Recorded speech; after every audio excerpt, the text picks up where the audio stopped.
Hello students, welcome to my YouTube channel growing chemistry. आज हम बात करेंगे +1 केमिस्ट्री के chapter number 6 that is thermodynamics. तो लेट्स स्टार्ट। थर्मो का मतलब हमारे पास होता है हीट और डायनेमिक्स का मतलब हमारे पास होता है फ्लो। तो इस चैप्टर में हम फ्लो ऑफ हीट के बारे में बात करेंगे।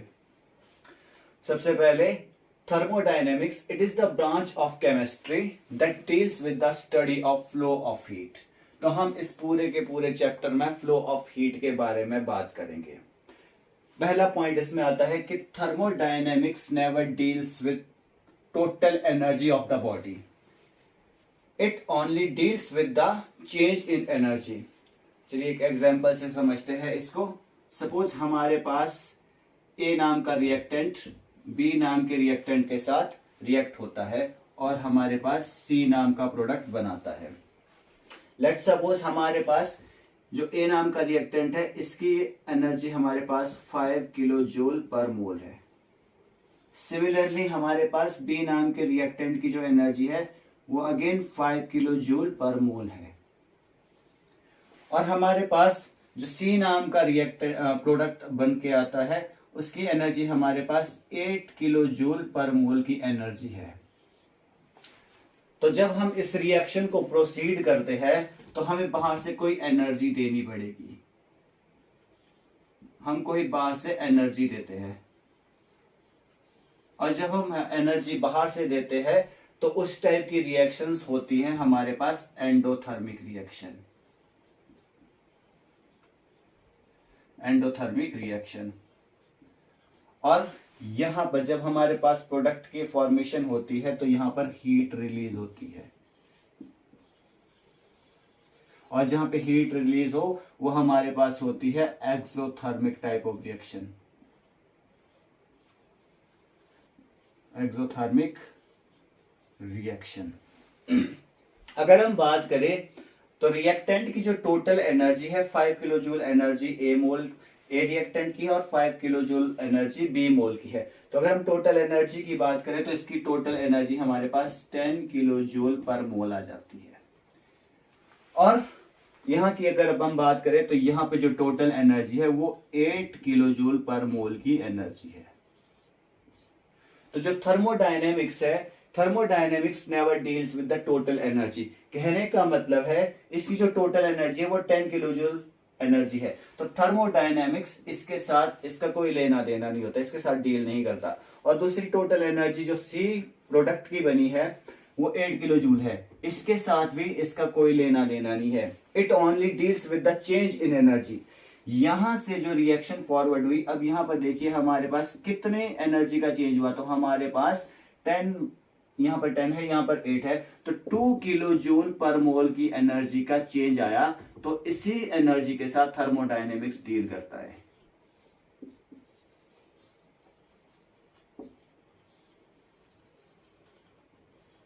अब हम बात करते हैं एंडोथर्मिक रिएक्शंस और एक्सोथर्मिक रिएक्शंस के बारे में।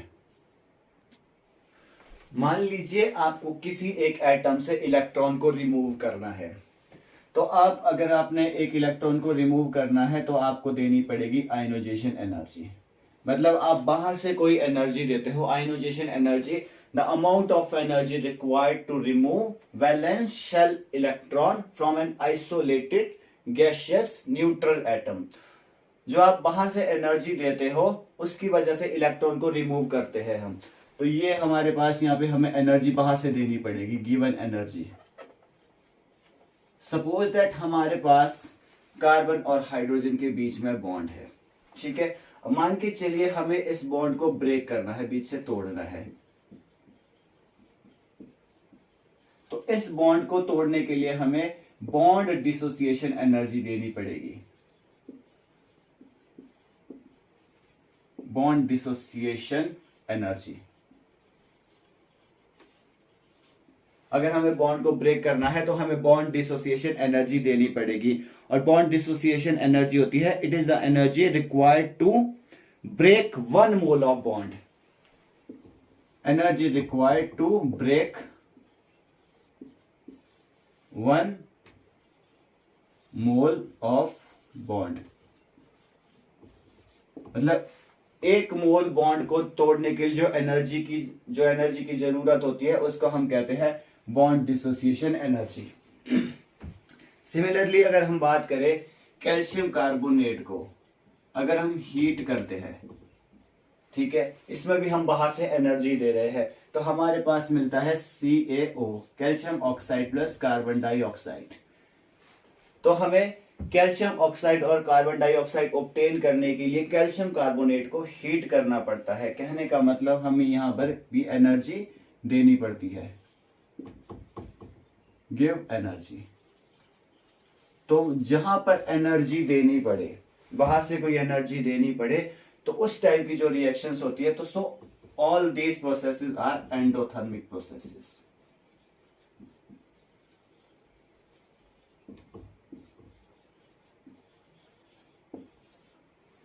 तो ये इस टाइप की सारी जो प्रोसेसेस होती है वो हमारे पास एंडोथर्मिक प्रोसेसेस होती है। अब हम बात करेंगे एक्सोथर्मिक प्रोसेसेस के बारे में। सिमिलरली अगर हम हाइड्रोजन और ऑक्सीजन की रिएक्शंस करते हैं उसके बाद हमारे पास बनता है वाटर। इस प्रोसेस के अंदर हमारे पास होता है हीट इवॉल्व होती है, हीट इवॉल्व।